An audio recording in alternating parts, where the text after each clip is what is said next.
नमस्कार दोस्तों। वो कहते हैं ना, उसके देखने भर से आ जाती थी चेहरे पर रौनक। उसके देखने भर से आ जाती थी चेहरे पर रौनक। वो पगली समझ बैठी कि बीमार गालिब का हाल अच्छा है। नमस्कार दोस्तों, एक बार फिर से आपका हार्दिक स्वागत है।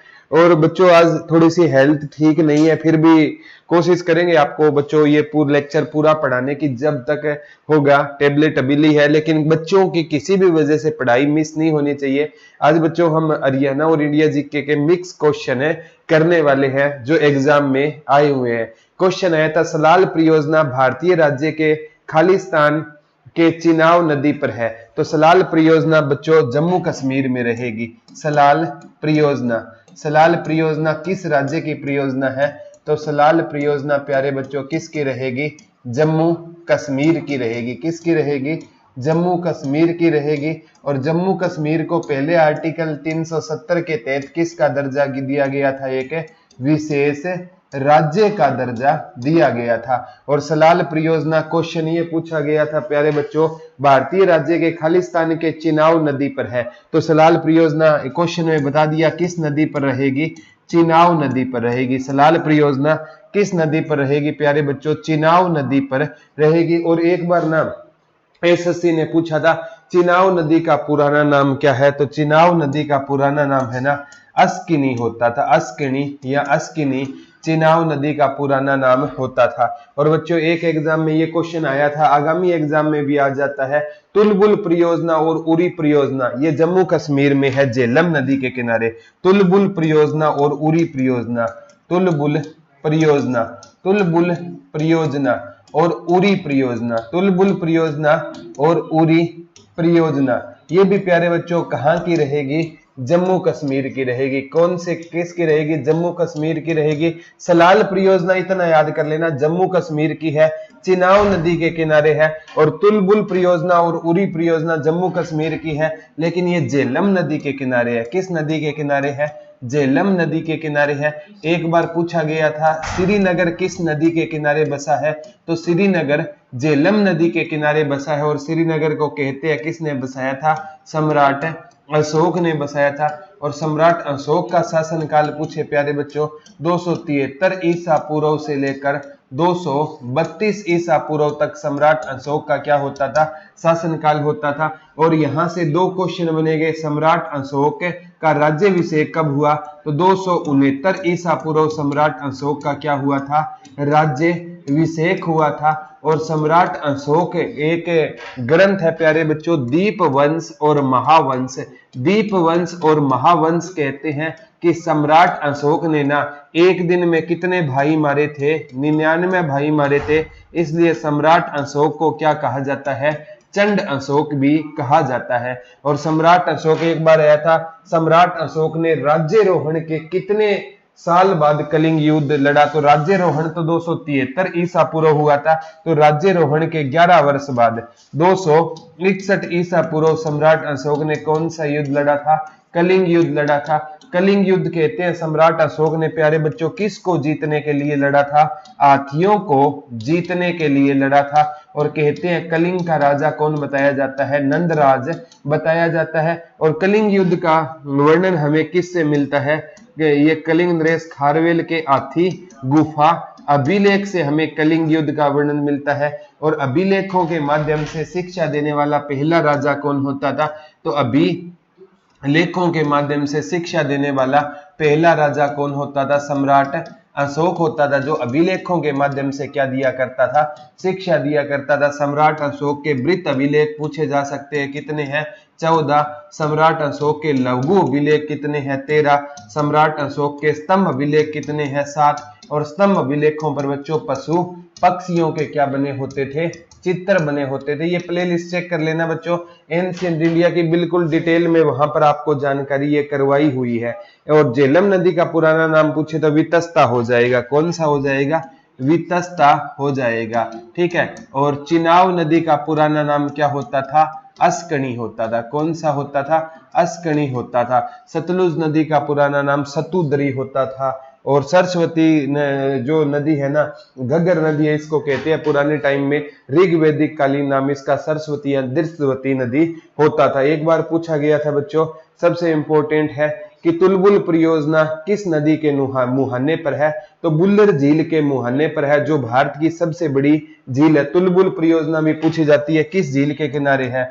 तुलबुल परियोजना। तो तुलबुल परियोजना है ना, ये बुल्लर झील के किनारे रहेगी। किस झील के किनारे रहेगी? बुल्लर झील के किनारे रहेगी।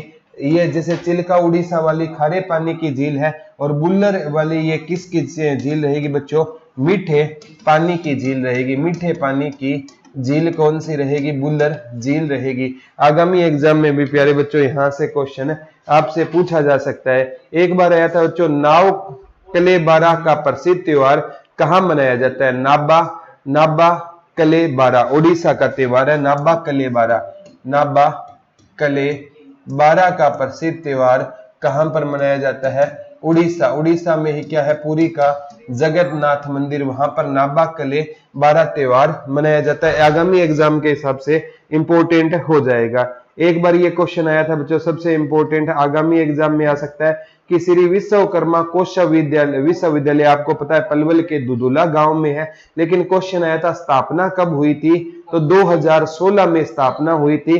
कब हुई थी? 2016 में इसकी स्थापना हुई थी। दुधोला कहां पर हुई थी? दुधोला पलवल में। कहां पर हुई थी? विश्वकर्मा विश्वविद्यालय दुधोला पलवल में, और 82.6 एकड़ में फैला हुआ है। इतना भी पूछा जा सकता है कि ये कितने एकड़ में फैला हुआ है? तो 82.6 या ऑप्शन में 82 एग्जैक्ट ये लगभग है 6 के समथिंग है, तो 82.7 एकड़ में फैला हुआ है। तो 2016 में तो विश्वकर्मा जो विश्वविद्यालय उसका स्थायी परिसर कहां पर रहेगा? तो दुधोला में रहेगा। और दुधोला कहां पर रहेगा? आपका पलवल में रहेगा। कितने एकड़ में फैला हुआ है? 82.7 एकड़ में। स्थापना कब हुई थी? 2006 में इसकी क्या हुई थी? स्थापना हुई थी। ये भी क्वेश्चन आ गया। एक बार आया था बच्चों, भारत तथा शेष दुनिया के विशिष्ट खाद्य उद्योगों को भारत में लाने के उद्देश्य से इंडिया ट्रेड प्रमोशन ऑर्गेनाइजेशन का प्रमुख वार्षिक आयोजन हुआ था। ये नई दिल्ली में हुआ था 12 से 16 मार्च के बीच में। कहां पर हुआ था? नई दिल्ली में हुआ था। 12 से 16 मार्च के बीच में हुआ था। 12 से 16 मार्च के बीच में हुआ था नई दिल्ली से। ये भी क्वेश्चन आ सकता है कि दिल्ली सल्तनत कब से कब तक रही थी? तो दिल्ली सल्तनत है प्यारे बच्चों, ये 1206 से लेकर 1526 तक रही थी। और दिल्ली सल्तनत में सबसे छोटा कौन सा वंश होता था?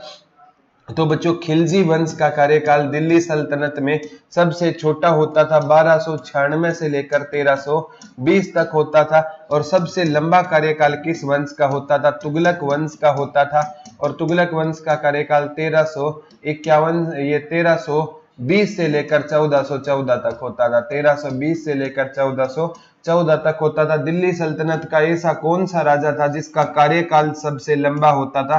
तो ये बच्चों बहलोल लोदी होता था। बहलोल लोदी होता था, जिसका कार्यकाल 1451 से लेकर 1489 तक होता था। और कहते हैं दिल्ली सल्तनत का ना एक ऐसा राजा था जो युद्ध लड़ते हुए मारा गया।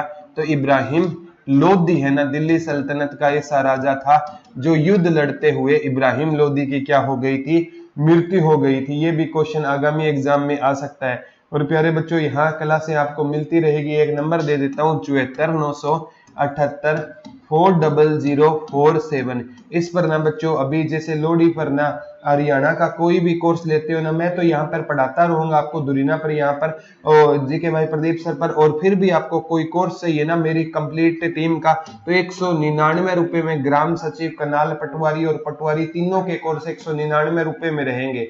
क्योंकि है ना बच्चों को अभी है ना जैसे एग्जाम नहीं है, तो बच्चों का ना ये जो पढ़ने का सिलसिला ना टूटे। हरियाणा पुलिस का है ना 549 रुपए में वो कोर्स है, ले सकते हैं। 74 978 40047 पर कोई भी कोर्स से संबंधित जानकारी लेनी है तो आप प्यारे बच्चों ले सकते हो। ठीक है, स्क्रीनशॉट ले लेना इसका।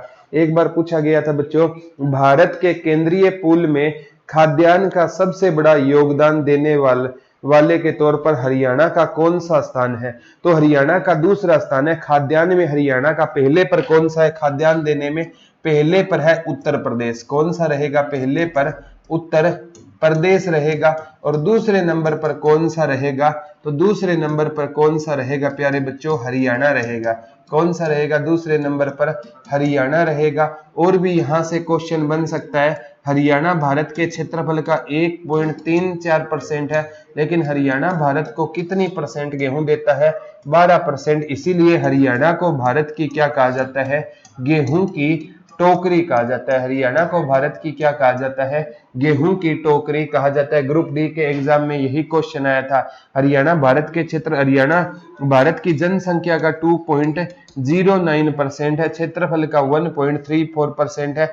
हरियाणा भारत का बच्चों 17वां राज्य बना था 18वें संविधान संशोधन के तहत। हरियाणा को पंजाब का 35.18% हिस्सा मिला था। ये भी आगामी एग्जाम में बच्चों डायरेक्ट और इनडायरेक्ट रूप से आपसे क्वेश्चन पूछे जा सकते हैं। मैं तो कहता हूं कोई भी क्वेश्चन एक बार आए ना तो वो दोबारा भी आ सकता है।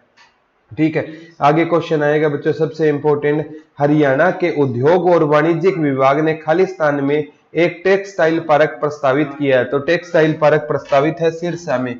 कौन सा पार्क बच्चों, टेक्सटाइल पार्क। टेक्सटाइल पार्क कहां पर प्रस्तावित रहेगा, सिरसा में रहेगा। और बच्चों हरियाणा में पूछे गेहूं सबसे ज्यादा कहां होती है, सिरसा में। कपास सबसे ज्यादा कहां होती है, सिरसा में। सिख सबसे ज्यादा कहां पर रहते हैं, सिरसा में। फल व सब्जियां सबसे ज्यादा कहां पर है, सिरसा में। मंजियाना कहां पर रहेगा, सिरसा में। गाय सबसे ज्यादा कहां पर है, सिरसा में। कौन सी प्रजाति है गाय की, साहिवाल। और ऊंट ज्यादा कहां पर रहेगा, सिरसा में। ऊंट प्रजनन केंद्र कहां पर है, सिरसा में। खट्टे फल व खट्टी सब्जियां, खट्टे फल व खट्टी सब्जियां कहां पर रहेगी, सिरसा में रहेगी। डेरा सच्चा सौदा कहां पर है, सिरसा में है। तो बच्चों काफी चीजें सिरसा में है। और ब्लड डोनेशन में ना अगर आए गिनीज बुक ऑफ रिकॉर्ड में सबसे पहले नंबर पर कौन सा रहेगा, सिरसा रहेगा। तो ये भी चीजें आपको याद रखनी है बच्चों। सिरसा से क्वेश्चन, क्षेत्रफल में क्या है, 4277 वर्ग किलोमीटर के साथ सिरसा क्षेत्रफल में क्या है, सबसे बड़ा। लेकिन सिरसा का जो जनसंख्या घनत्व मात्र 303 प्रति व्यक्ति वर्ग किलोमीटर रहेगा, ये सबसे कम रहेगा। और सिरसा क्षेत्रफल में इतना बड़ा होते हुए भी किसके साथ सीमा बनाता है, केवल एक फतेहाबाद के साथ है सीमा बनाता है। एलनाबाद भी सिरसा में रहेगा। जादूगर सम्राट शंकर का संबंध कहां से होता था, तो जादूगर सम्राट शंकर का संबंध बच्चों एलनाबाद से होता था। एलनाबाद कहां पर रहेगा, सिरसा। सिरसा डिस्ट्रिक्ट को ना आप अच्छे से, वैसे मैं डिस्ट्रिक्ट वाइज भी जीके करवा दूंगा, लेकिन सिरसा डिस्ट्रिक्ट को आप है ना ज्यादा महत्व देना, यहां से क्वेश्चन लाजमी बनेगा प्यारे बच्चों।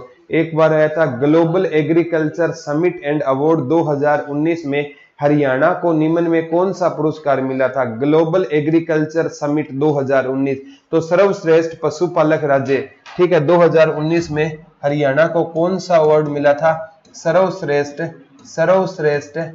पशुपालक राज्य का, पशुपालक राज्य का अवार्ड किसको मिला था, हरियाणा को मिला था। और पशुधन पूछे ना, पशुधन सबसे ज्यादा हरियाणा में कहां पर रहेंगे, वर्तमान में हिसार में पशुधन सबसे ज्यादा है। और कम पशुधन पूछे ना तो हरियाणा में पशुधन कम, सबसे कम कहां पर हो जाएंगे, पंचकुला में हो जाएंगे। कहां पर हो जाएंगे, पंचकुला में हो जाएंगे। ये बच्चों जैसे पूछ लिया जाता है घोड़ा, घोड़ा अभी है ना वर्तमान में कहां पर ज्यादा है, गुरुग्राम में। पहले करनाल में होता था। और कुत्ता भी ज्यादा कहां पर रहेगा, गुरुग्राम में रहेगा। याद करना मुश्किल नहीं है। हमें घोड़े पर बैठने लायक किसने बनाया था, हमारे गुरु ने बनाया था। हमें घोड़े पर बैठने लायक किसने बनाया था, हमारे गुरु ने। लेकिन जब वो गुरु हमारे घर आया ना तो वही बात है, अपना काम है बनता, भाड़ में जाए जनता। और हमें घोड़े पर बैठने लायक तो हमारे गुरु ने बनाया। और जब गुरु जी हमारे घर आए तो हमने गुरु जी के पीछे क्या लगा दिया प्यारे बच्चों, कुत्ता लगा दिया। ऐसा हमें नहीं करना चाहिए। और एक बार कहा जाता है गुरु गोविंद दो हो खड़े, काके लागू पाए, बलिहारी गुरु आपने जिंद गोविंद दियो मिलाए। तो गुरु की हमें क्या करनी चाहिए, इज्जत करनी चाहिए। जो गुरु की आज तक है ना इतिहास गवाह है, जिसने भी गुरु की इज्जत की है ना उसने फल पाया है प्यारे बच्चों। ठीक है, आगामी एग्जाम के हिसाब से भी जितने भी इंपॉर्टेंट क्वेश्चन है मैं बताऊंगा। एक बार आया था फतेहाबाद में कुनाल खालिस्तान होने के कारण महत्वपूर्ण है। तो कुनाल बच्चों पूर्व हड़प्पा स्थल रहेगा। कुनाल क्या रहेगा, पूर्व हड़प्पा स्थल रहेगा। पूर्व हड़प्पा स्थल कौन सा रहेगा? कुणाल रहेगा। या ये पूछा जा सकता है हड़प्पा सभ्यता से पहले की सभ्यता के आभूषण कहाँ से मिले हैं? तो ये कहाँ से मिले हैं प्यारे बच्चों? कुणाल से मिले हैं। कुणाल कहाँ पर रहेगा? फतेहाबाद में रहेगा। यहाँ हड़प्पा सभ्यता से भी पुरानी सभ्यता के क्या मिले हैं? अवशेष। यहाँ से क्या मिले हैं? राजा का मुकुट मिला है। यहाँ पूछ सकते हैं दो राजशाही मुकुट कहाँ से मिले हैं? तो दो राजशाही मुकुट हमें कुणाल फतेहाबाद से मिले हैं। ये हड़प्पा सभ्यता से पूर्व की सभ्यता के क्या रहेंगे? आभूषण रहेंगे। ठीक है, आगे आता था बच्चों, आगामी एग्जाम में भी आ सकता है, ये थोड़ा सा उलझा कर पूछ लिया, ब्लैक बग प्रजनन केंद्र पूछ लिया, पीपली कुरुक्षेत्र में हो जाएगा। ब्लैक बग प्रजनन केंद्र, ब्लैक बग प्रजनन केंद्र कहां पर हो जाएगा? पीपली कुरुक्षेत्र में हो जाएगा। इसी प्रकार आपसे काला तितर पूछ लेगा, काला तितर प्रजनन केंद्र कहां पर रहेगा? तो काला तितर आप याद कर लेना पीपल पर बैठता है, तो पीपली कुरुक्षेत्र में हो जाएगा। एक बार प्यारे बच्चों काला तितर की जन्म स्थली पूछी गई थी, काला तितर की जन्म स्थली कौन सी हो जाएगी? तो काला तितर की जन्म स्थली कौन सी हो जाएगी? सिरसा हो जाएगी। और एक बार पूछा था काला तितर किस वन्य जीव अभियान में सबसे ज्यादा पाया जाता है? तो अबूबसैर वन्य जीव अभियान में सबसे ज्यादा क्या पाया जाता है? काला तितर। और काला तितर की जन्म स्थली कौन सी रहेगी? सिरसा रहेगी। लेकिन प्रजनन केंद्र कहां पर रहेगा? पीपली कुरुक्षेत्र में रहेगा। ठीक है, ये पेपर में पूछा जाता है। एक बार आया था सम्राट अशोक के कलिंग युद्ध की जानकारी हमें कौन सा अभिलेख देता है? तो ये 13वां अभिलेख देता है, सम्राट अशोक के कलिंग युद्ध की जानकारी। तो सम्राट अशोक के कलिंग युद्ध की जानकारी कौन सा अभिलेख देता है? तो बच्चों 13वां अभिलेख है ना, वो सम्राट अशोक के कलिंग युद्ध की जानकारी देता है। तो ये याद कर लेना। और सम्राट अशोक ने कलिंग युद्ध के बाद है ना भेरी घोष के स्थान पर कौन सा घोष अपना लिया था? धम घोष अपना लिया था। सम्राट अशोक ने कहते हैं प्यारे बच्चों 84,000 स्तूपों का क्या करवाया था? निर्माण करवाया था। ये भी आ सकता है सम्राट अशोक बौद्ध धर्म को क्यों मानता था? क्योंकि सम्राट अशोक ने ना महादेवी से क्या कर ली थी? शादी कर लेती। और महादेवी किस धर्म को मानती थी? बौद्ध धर्म को मानती थी। इसीलिए सम्राट अशोक है ना किस धर्म को मानता था? बौद्ध धर्म को। कौन मानता था? सम्राट अशोक किस धर्म को मानता था? बौद्ध धर्म को मानता था। और महादेवी से सम्राट अशोक को एक बेटा हुआ था महेंद्र, और उस महेंद्र को ना सम्राट अशोक ने बौद्ध धर्म के प्रचार के लिए कहां पर भेजा था? उसी महेंद्र को सम्राट अशोक ने बौद्ध धर्म के प्रचार के लिए श्रीलंका भेजा था। तो सम्राट अशोक का जो मतलब दादा होता था चंद्रगुप्त मौर्य, ये पूछा जाता है किस धर्म को मानने वाला था? तो चंद्रगुप्त मौर्य जैन धर्म को मानने वाला होता था। यानी जैन धर्म की शिक्षा चंद्रगुप्त मौर्य ने किससे ली थी? भद्रबाहु से ली थी। और इसका पिता होता था जो बिंदुसार, सम्राट अशोक के पिता का नाम क्या होता था? बिंदुसार। और बिंदुसार है ना किस को मानता था? आजीवक संप्रदाय को मानता था। कहते हैं सम्राट अशोक का एक पोता होता था और उसने आजीवकों को दशरथ की पहाड़ियां क्या कर दी थी? दान कर दी थी। और एक सम्राट अशोक खुद मानता था, किस धर्म को मानता था? तो सम्राट अशोक है प्यारे बच्चों बौद्ध धर्म को मानता था। और सम्राट अशोक ने बौद्ध धर्म की शिक्षा किससे ली थी? उपगुप्त से सम्राट अशोक ने बौद्ध धर्म की क्या ली थी? शिक्षा ली थी। और ये तो बहुत बार आता है, सम्राट अशोक ने अपने बेटे और बेटी महेंद्र और संघमित्रा को बौद्ध धर्म का प्रचार करने के लिए कहां भेजा था? श्रीलंका भेजा था। ये पेपर में आता है। और सम्राट अशोक ने 10वें वर्ष बोध गया और 20वें वर्ष लुम्बिनी की यात्रा की थी। सम्राट अशोक ने बच्चों 10वें वर्ष किसकी यात्रा की थी? बोध गया की यात्रा की थी, बोध गया। और 20वें वर्ष किसकी यात्रा की थी? लुम्बिनी की यात्रा की थी। 10वें वर्ष बोध गया की यात्रा की थी और 20वें वर्ष सम्राट अशोक ने किसकी यात्रा की थी प्यारे बच्चों? लुम्बिनी की क्या की थी? यात्रा की थी। एग्जाम पॉइंट ऑफ व्यू से ये क्वेश्चन पक्के आपसे पूछे जाएंगे। मैं तो कहता हूं कोई भी क्वेश्चन अगर बच्चों एक बार आ गया तो वो दोबारा आएगा, वो दोबारा आए तो आपका गलत नहीं होना चाहिए। एक बार पूछा गया था बच्चों, आगामी एग्जाम में भी आपसे पूछा जा सकता है कि सरदार सरोवर बांध कहां पर रहेगा? तो गुजरात में रहेगा। और भारत का दूसरा बड़ा बांध है नर्मदा नदी पर। सरदार सरोवर बांध कहां पर रहेगा? गुजरात में। सरदार सरोवर बांध कहां पर रहेगा? गुजरात में। कौन सा बांध है? सरदार सरोवर बांध है। और ये किस नदी के किनारे है? नर्मदा नदी के। और भारत का ना दूसरा सबसे बड़ा बांध है। दूसरा सबसे बड़ा बांध कौन सा रहेगा? सरदार सरोवर बांध रहेगा। किस नदी के किनारे रहेगा? नर्मदा नदी के किनारे रहेगा। एग्जाम में बच्चों ये क्वेश्चन आगामी एग्जाम में भी आपसे बन सकता है। और एक बार पूछा गया था बच्चों, सबसे इंपॉर्टेंट है कि गुरु अंगद देव जी से पूछा गया था, गुरुमुखी के जन्मदाता। अंगद देव जी ने पंजाबी लिपि गुरुमुखी के जन्मदाता पूछे गए थे। पंजाबी लिपि कौन सी है? गुरुमुखी के जन्मदाता कौन होते थे? गुरु अंगद देव होते थे। गुरुमुखी लिपि किसने चलाई थी? गुरु अंगद देव ने चलाई थी। गुरु अंगद देव जी ने कौन सी लिपि चलाई थी? गुरुमुखी लिपि के जन्मदाता किसे माना जाता है? गुरु अंगद देव जी को माना जाता है। तो ये था प्यारे बच्चों आज का लेक्चर। और आपको लेक्चर कैसा लगा हमें कमेंट करके जरूर बताना। और आज हेल्थ ठीक नहीं है बच्चों, कल ठीक होते ही ना दोबारा वही कंटिन्यू रहेगी सीरीज आपकी। तो आज के लिए इतना ही। धन्यवाद दोस्तों। जय हिंद, जय भारत। हंसते रहो, मुस्कुराते रहो, अपना और अपनों का ख्याल रखना और पढ़ाई को रुकने मत देना। धन्यवाद दोस्तों। Love you all.